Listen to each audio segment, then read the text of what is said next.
Hello friends, मैं प्रभुदयाल यादव एक बार फिर से आप सभी का स्वागत करता हूं अपने यूट्यूब चैनल देव क्लासेज में।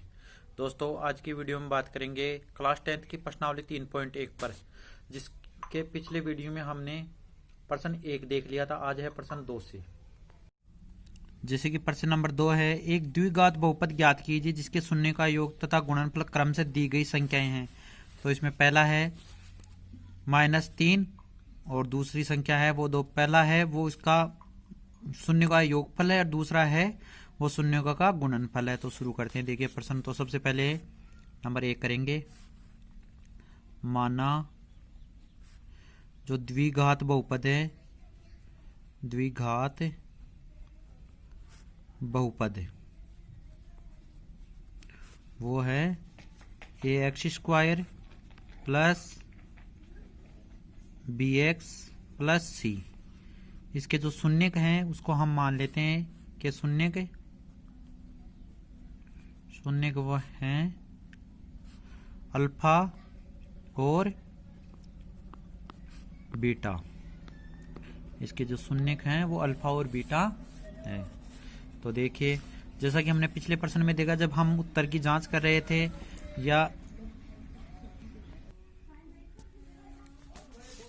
जैसा कि हमने देखा कि माना एक सबसे पहले तो द्विघात बहुपद को हमने मान लिया x² plus bx plus c और इसके शून्यकों को मान लिया अल्फा और बीटा। अब जैसा कि हमने पिछले प्रश्न नंबर 1 में देखा था कि जब हम उत्तर की जांच कर रहे थे, जब हम शून्य का योग कर रहे थे, तो उसके लिए एक सूत्र था। तो वो सूत्र हम यहाँ भी काम में लेंगे। शून्यकों का योग है, उसके लिए सूत्र होता है -b/a। तो शून्य का योग के लिए तो शून्य है हमारे अल्फा प्लस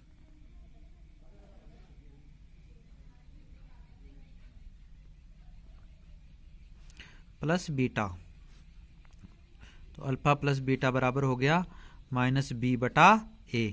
अब जो योग है वो हमारे पहले प्रश्न में दिया है 3, तो यहां लगा देंगे -3 और बटा a। तो 1 का मान हमारे पास दिया हुआ नहीं है तो लिखने की जरूरत नहीं है, या बटा में 1 लगाओ तो भी ठीक है। तो ये तो हो जाएगा हमारा समीकरण नंबर 1। ऐसे हम शून्य का योगफल भी कर लेंगे। शून्यकों का योगफल, योगफल तो कर लिया, गुणनफल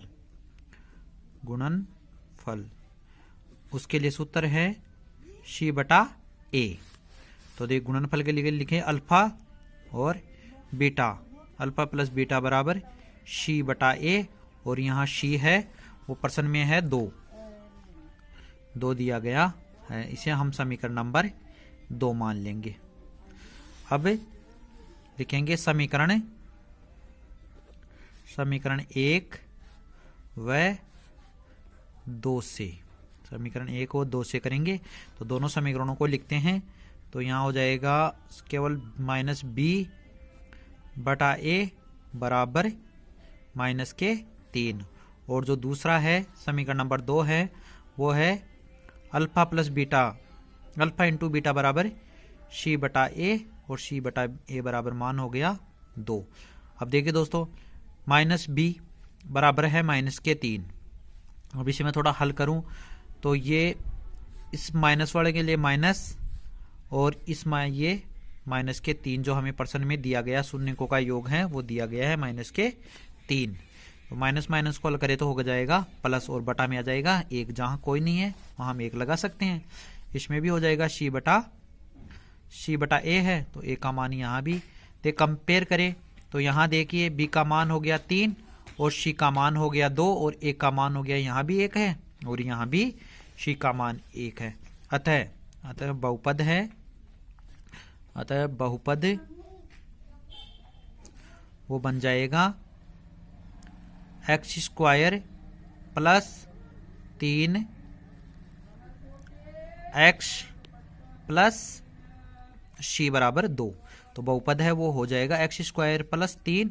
ये 3 है, x का गुणांक है तो गुणांक का मान 3 हो गया। तो देखिए b का मान भी 3 है और c का मान 2 है। तो c का मान की जगह हम जो बहुपद है जिसके शून्यकों का योग और शून्य का गुणनफल दिया गया वो इस बहुपद के हैं, x² + 3x + 2। तो ये हमारा बहुपद है, इसमें हमें बहुपद ही ज्ञात करना था।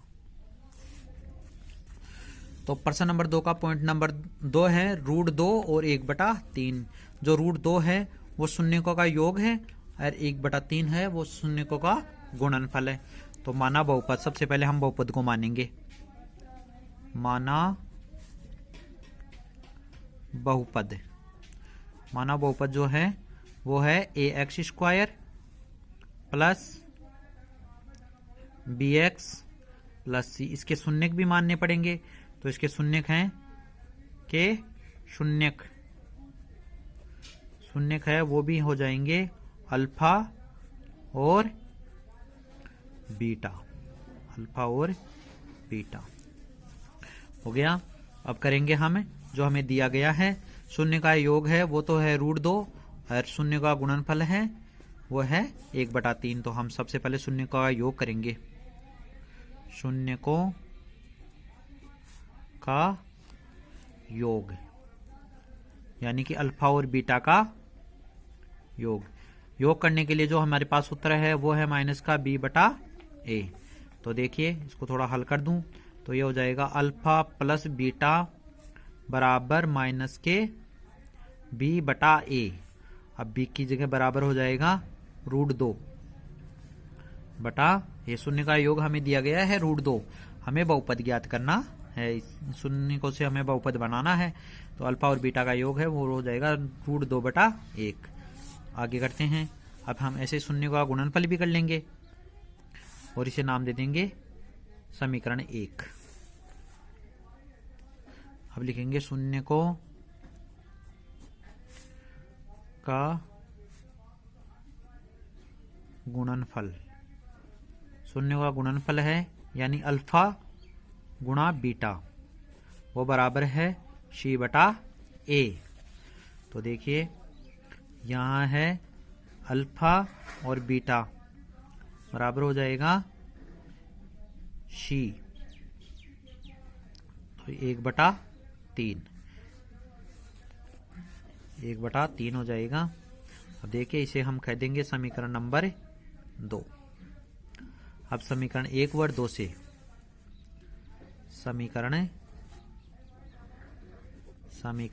1 व 2 से तो समीकरण 1 लिखें तो ये हो जाएगा -b/a बराबर √2/1 और 2 समीकरण नंबर 2 है वो हो जाएगा c/a बराबर 1/3।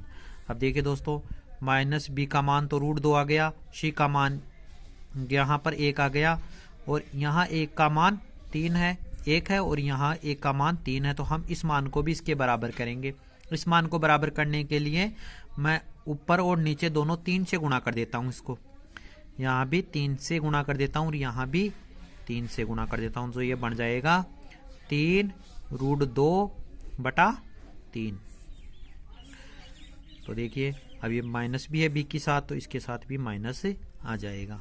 -3 बटा √2/3 और यहाँ 1/3। तो यहाँ b का मान तो हो गया -3 √2 और 1 का मान हो गया 3 और यहाँ c का मान हो गया c का मान हो गया 1 और 1 का मान यहाँ भी 3। तो ये दोनों बराबर हो गए। तो हम इसका मान रख देते हैं समीकरण में जो हमने मानक रूप लिखा था। सबसे पहले माना था x² + bx + c। तो x² का गुणांक हो गया a, तो a है हमारा 3।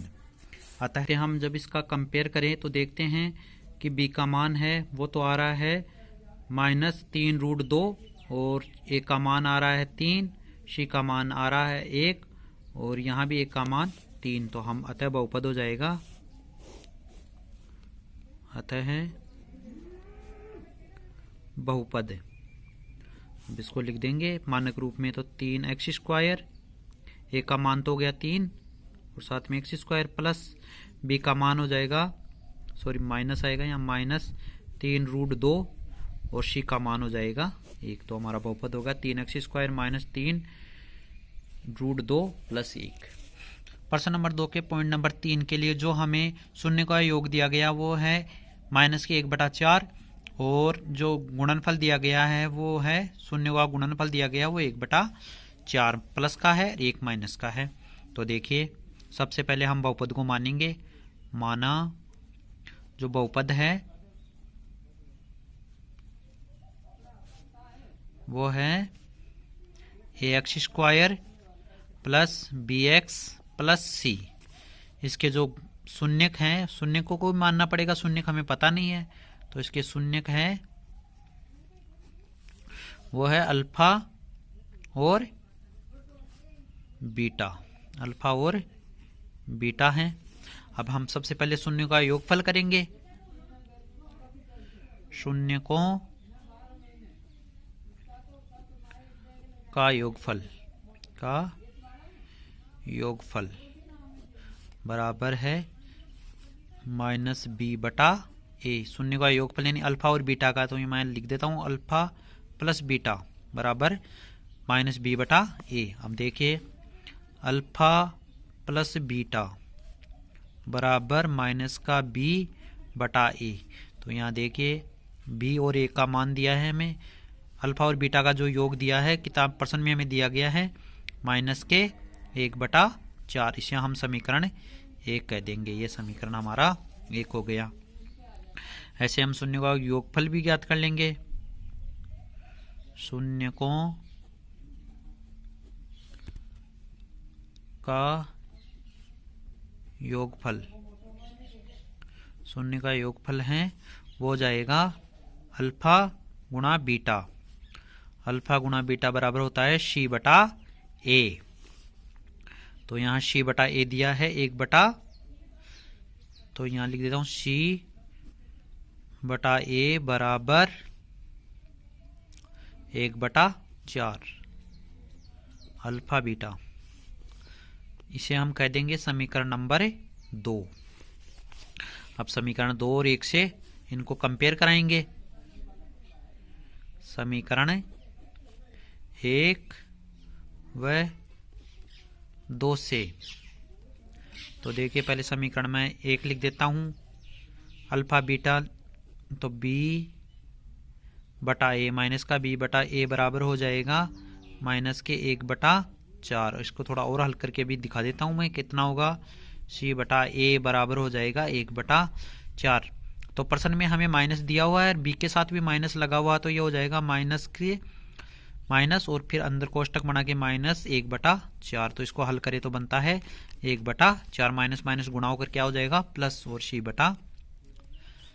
बटा ए बराबर 1/4 है और माइनस b बटा ए बराबर भी 1/4 है। तो यहाँ देखिए b का मान हो गया 1 और c का मान हो गया, सॉरी a का मान हो गया 4, c का मान हो गया 1 और a का मान हो गया 4।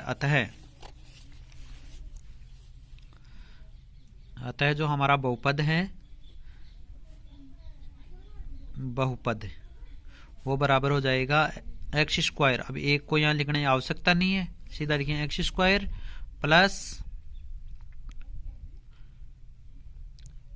नहीं सॉरी 1 का मान तो 4 है, तो 4x² प्लस x, b का मान 1 है इसलिए इसे लिखने की आवश्यकता नहीं है, और c का मान भी 1। तो इस 1 को हम c की जगह लिख देते हैं। तो 4x² प्लस x प्लस 1 हमारा बहुपद हो गया। तो ये इसका छोटा हमें बहुपद इसको बनाना था। प्रश्न 2 का पॉइंट नंबर 4 है जिसमें शून्य का योग तो दिया गया है 0 और शून्य का गुणनफल है वो है √5। तो हमें इनसे बहुपद बनाना है। तो माना वो बहुपद है वो है, माना बहुपद बराबर, जो बहुपद है वो है ax² plus bx plus c, और इसके जो शून्यक हैं वो हैं अल्फा और बीटा। ये अल्फा और बीटा भी हमें मानना ही पड़ेगा। तो या तो बहुपद मान लिया फिर एक लाइन में, या तो सीधा ऐसे लिख दीजिए, या फिर माना बहुपद के शून्य को जाएगा अल्फा और बीटा, एक लाइन और हो जाएगी, या सीधे लिखे शून्य का अल्फा और बीटा है। अब सबसे पहले शून्यकों का योग करेंगे। क्योंकि हमें शून्यकों का योग ही दिया गया है, शून्य का योग और शून्य का गुणनफल हमें दिया गया है।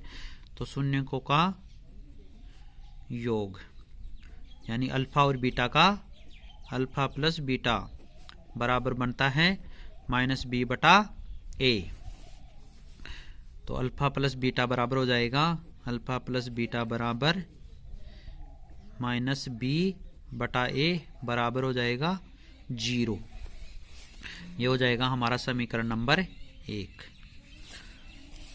अब समीकरण नंबर 2 के लिए हम शून्य का गुणनफल करेंगे। शून्यकों का गुणनफल जो हो जाएगा अल्फा और बीटा, अल्फा गुणा बीटा बराबर c/a। तो अल्फा और बीटा बराबर c/a के बराबर में लिखेंगे हम √5। अब लिख देंगे समीकरण, इसे समीकरण हम नाम दे देंगे 2। ये समीकरण नंबर 2। तो सब आगे बहुपद ज्ञात करने के लिए समीकरण और 1 और 2 का मिलान करेंगे। समीकरण 1 व 2 से कंपेयर करें तो एक बार मैं लिख देता हूँ। समीकरण 1 है वो है -b/a और बराबर है 0 और c/a है वो है √5। तो 1 का मान तो हो गया 1 का मान दोनों में ही नहीं दिया हुआ है, तो जहां कोई मान नहीं वहां 1 है। तो देखिए अतः बहुपद अब 0 है, b बराबर तो हो गया 0 और c बराबर हो गया √5, a बराबर हो गया 1, अतः बहुपद हो जाएगा। अतः बहुपद बराबर हो जाएगा x² प्लस √5। बी वाले पद के लिए 0 दिया है, इसलिए बी वाला पद हमने बीच में लिखा ही नहीं, केवल फर्स्ट पहला पद 1 का मान और c का मान लिख दिया। b का मान 0 है, इसलिए हमने इसको लिखा ही नहीं। प्रश्न 2 का पॉइंट नंबर 4 है, जिसमें शून्य का योग तो दिया गया है 0 और शून्य का गुणनफल है वो है √5। तो हमें इनसे बहुपद बनाना है। तो माना वो बहुपद है वो है, माना बहुपद बराबर, जो बहुपद है वो है ax² plus bx plus c, और इसके जो शून्यक हैं वो हैं अल्फा और बीटा। ये अल्फा और बीटा भी हमें मानना ही पड़ेगा। तो या तो बहुपद मान लिया, फिर एक लाइन में या तो सीधा ऐसे लिख दीजिए, या फिर माना बहुपद के शून्य को जाएगा अल्फा और बीटा, एक लाइन और हो जाएगी, या सीधे लिखे शून्य का अल्फा और बीटा है। अब सबसे पहले शून्यकों का योग करेंगे, क्योंकि हमें शून्यकों का योग ही दिया गया है, शून्य का योग और शून्य का गुणनफल हमें दिया गया है। तो शून्यकों का योग यानी अल्फा और बीटा का, अल्फा प्लस बीटा बराबर बनता है -b/a। तो अल्फा प्लस बीटा बराबर हो जाएगा, अल्फा प्लस बीटा बराबर -b/a बराबर हो जाएगा 0। ये हो जाएगा हमारा समीकरण नंबर 1। अब समीकरण नंबर 2 के लिए हम शून्य का गुणनफल करेंगे। शून्यकों का गुणनफल जो हो जाएगा अल्फा और बीटा, अल्फा गुणा बीटा बराबर c/a। तो अल्फा और बीटा बराबर c/a के बराबर में लिखेंगे हम √5। अब लिख देंगे समीकरण, इसे समीकरण हम नाम दे देंगे 2। ये समीकरण नंबर 2। तो सब आगे बहुपद ज्ञात करने के लिए समीकरण और 1 और 2 का मिलान करेंगे। समीकरण 1 व 2 से कंपेयर करें तो एक बार मैं लिख देता हूँ। समीकरण 1 है वो है -b/a और बराबर है 0 और c/a है वो है √5। तो एक का मान तो हो गया एक का मान दोनों में ही नहीं दिया हुआ है, तो जहां कोई मान नहीं वहां एक है। तो देखिए अतः बहुपद अब शून्य है, b बराबर तो हो गया शून्य और c बराबर हो गया √5, a बराबर हो गया 1, अतः बहुपद हो जाएगा। अतः बहुपद बराबर हो जाएगा x² प्लस √5। बी वाले पद के लिए 0 दिया है, इसलिए बी वाला पद हमने बीच में लिखा ही नहीं, केवल फर्स्ट पहला पद 1 का मान और सी का मान लिख दिया। बी का मान 0 है, इसलिए हमने इसको लिखा ही नहीं। प्रश्न नंबर 2 का पॉइंट नंबर 5 के जो शून्य का योगफल दिया गया वो 4 है और शून्य का गुणनफल है वो 1 है। तो देखिए इसे बहुपद बनाएंगे। तो सबसे पहले हम बहुपद को मानेंगे। माना जो बहुपद है, माना बहुपद है वो है ax² plus bx plus c, और इसके शून्य भी हमें मानने पड़ेंगे। तो माना बहुपद के जो शून्यक हैं वो है शून्यक अल्फा और बीटा है, अल्फा और बीटा है। तो देखिए अब सबसे पहले हम शून्य का योगफल करेंगे। तो शून्यकों का योगफल जो हमें दिया गया भी है, शून्यकों का योगफल है वो है अल्फा प्लस बीटा बराबर -b/a। तो अल्फा प्लस बीटा बराबर -b/a बराबर हो जाएगा 4, और बटा में हम 1 भी लगा सकते हैं।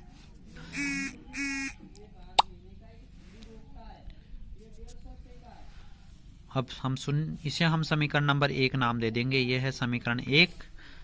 अब शून्य का गुणनफल करेंगे जो हमें भी दिया गया है। शून्य का गुणनफल हमें दिया गया है 1, तो शून्यकों का गुणनफल बराबर शून्य का गुणनफल है वो अल्फा और बीटा, अल्फा इंटू बीटा बराबर हो जाएगा c/a। तो अल्फा इंटू बीटा बराबर c/a बराबर हो जाएगा 1, और बटा में इसके हम भी 1 लगा सकते हैं और इसे समीकरण कह देंगे 2। अब समीकरण 1 और 2 से समीकरण 1 व 2 से, तो समीकरण 1 है वो है -b/a बराबर 4 और बटा में 1, और जो है c/a है समीकरण 2 है वो c/a बराबर है 1/1। तो देखिए दोस्तों कंपेयर करें तो यहाँ हो जाएगा -b, तो इसका मान हो जाएगा -4/a। तो b का मान हो गया -4 और a का मान हो जाएगा 1, c का मान 1 है और यहाँ भी a का मान 1 है। तो हम जो हमने माना था उसमें हम ये मान रख देंगे। अतः बहुपद है वो बन जाएगा। अब देखिए सबसे पहले a² आता है बहुपद में, हमने माना था शुरू में माना बहुपद में a² है, तो a का मान फिक्स आ गया 1, तो 1 को लिखने की आवश्यकता नहीं है, सीधा लिख सकते हैं हम x²। अब b का मान है -4, तो -4x और प्लस c का मान यहाँ आ गया 1, तो इसको हम लिख सकते हैं 1। तो हमारा जो बहुपद है वो हो जाएगा x² - 4x + 1। प्रश्न नंबर 2 का पॉइंट नंबर 6 है। यहाँ शून्य का योग है वो 1 दिया गया है और शून्य का गुणनफल भी 1 ही दिया गया है। इन दोनों से हमें शून्य का योग और शून्य गुणनफल से हमें बहुपद बनाना है। तो देखिए सबसे पहले हम बहुपद को मानेंगे। माना जो हमारा बहुपद है वो है ax² plus bx plus c, और इसके जो शून्यक है शून्यक भी हमें मानने पड़ेंगे। के शून्यक सीधे भी लिख सकते हैं के शून्यक है वो है अल्फा और बीटा है। अल्फा और बीटा है। अब सबसे पहले हम करेंगे शून्यकों का योगफल। शून्यकों का योगफल यानी कि अल्फा और बीटा का योग, यानी कि अल्फा प्लस बीटा, और जो योगफल होता है उसके लिए सूत्र है माइनस बी बटा ए।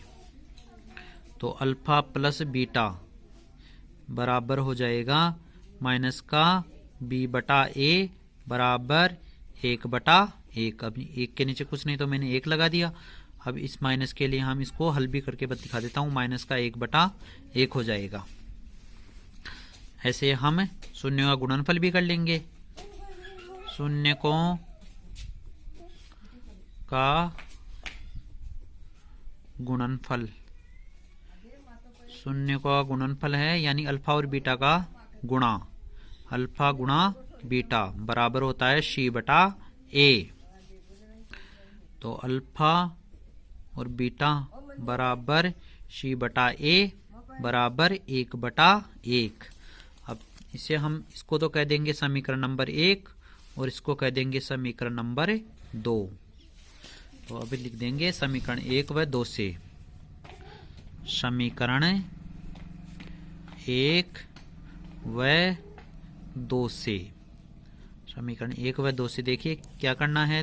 समीकरण दोनों को लिखता हूँ एक बार। यह हो जाएगा माइनस का बी बटा ए बराबर 1/1 और 1 है सी बटा ए। समीकरण नंबर 2 है वो सी बटा है 1/1। तो देखिए इसमें बी का मान है वो माइनस का 1 है और ए का मान 1 है, सी का मान भी 1 है और 1 का मान भी 1 है। अतः जो हमारा बहुपद है उनमें इस बहुपद में हम मान रखेंगे। सबसे पहले हमने इस बहुपद के लिए तो माना था ax² प्लस bx प्लस सी तो माना था।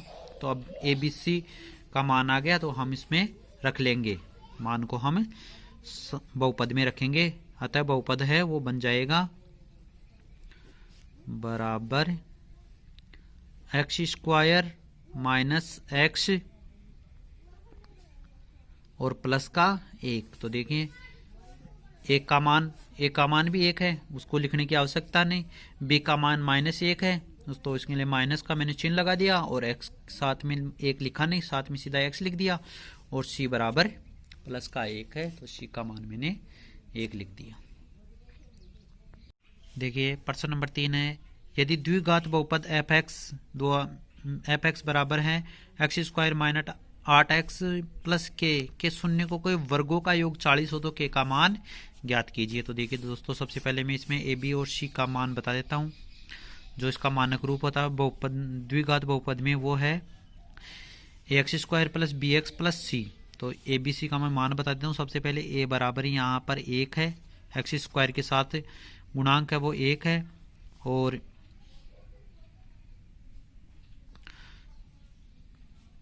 जो x के साथ है वो b का गुणांक है। तो b बराबर हो जाएगा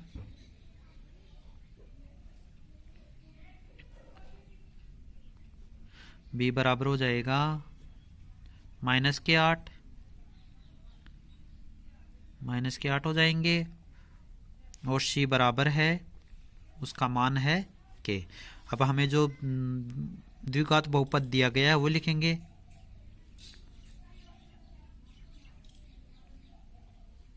माना क्या दिया गया बहुपद फिक्स दिया हुआ है इसमें। तो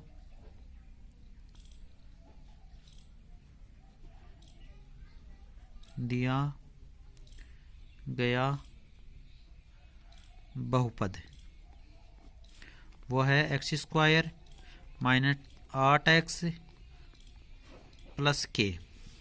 अब इसके शून्य को हमें मानना पड़ेगा, शून्य का हमें दिए गए नहीं है। तो माना जो बहुपद के शून्यक हैं, पद के शून्यक हैं वो है अल्फा और बीटा। अब हम सबसे पहले शून्य का योगफल करेंगे। शून्यकों का योगफल यानी कि अल्फा प्लस बीटा बराबर होता है -b/a। तो देखिए यहाँ b का मान है 8, तो ये हो जाएगा अल्फा प्लस बीटा बराबर, ये माइनस तो b वाले माइनस के साथ है उसके लिए, और माइनस के 8, और एक का मान यहाँ 1, तो बटा में 1 लगाना अनिवार्य नहीं है। तो अल्फा प्लस बीटा बराबर हो जाएगा, माइनस माइनस को गुणा करें तो प्लस 8। इसे हम कह देंगे समीकरण नंबर 1। ये हमारा समीकरण नंबर 1 हो गया। अल्फा प्लस बीटा बराबर 8 हमारा समीकरण नंबर 1 हो गया। ऐसे शून्य का गुणनफल भी कर लेंगे। शून्यकों का गुणनफल, शून्य का गुणनफल बराबर होता है यानी कि अल्फा गुणा बीटा बराबर होता है c बटा a। तो यहाँ c का मान k हो और 1 का मान लिखने की आवश्यकता नहीं है, तो अल्फा गुणा बीटा बराबर हो जाएगा k, क्योंकि एक का मान तो 1 ही है तो उसे लिखने की आवश्यकता नहीं है। ये समीकरण नंबर हमारा 2 हो जाएगा। अब समीकरण 1 वापस रखेंगे समीकरण 1 से। तो समीकरण 1 क्या है, वो है अल्फा प्लस बीटा बराबर 8। अब अल्फा प्लस बीटा और 8 दोनों साइडों का वर्ग करेंगे, दोनों पक्षों का वर्ग करने पर तो इधर तो हो जाएगा अल्फा प्लस बीटा का स्क्वायर और इधर हो जाएगा 8 का स्क्वायर। तो अल्फा प्लस बीटा का स्क्वायर तो हो जाएगा अल्फा प्लस बीटा स्क्वायर और 8 का वर्ग हो गया 64। तो इसे हल करें, इसे a प्लस बी, अभी ये अल्फा और बीटा a प्लस बी वाली सर्व समीकरण से हल हो जाएगा। तो ये हो जाएगा alpha square plus beta square plus 2 alpha beta बराबर हो गया 64। अब देखिए हमें दिया गया है क्या कि शून्य के वर्गों का योग 40 है। तो शून्य अल्फा और बीटा है तो इनके वर्गों दोनों का वर्ग कर लिया, इनकी जगह हम कितना रखेंगे, शून्य को लिख देता हूं लाइन, शून्य को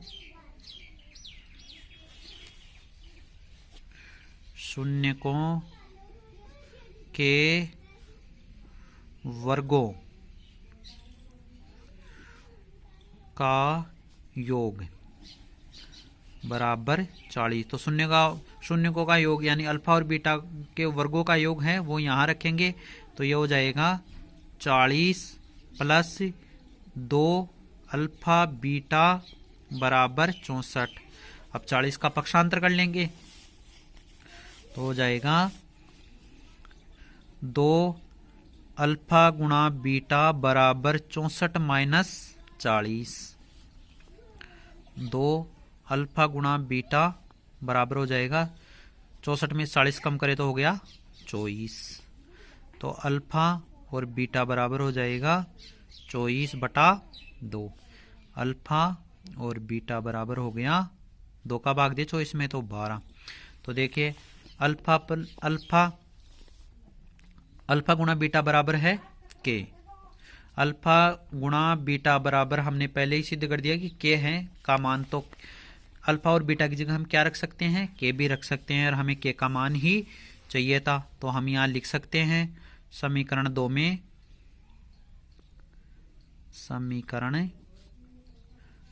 में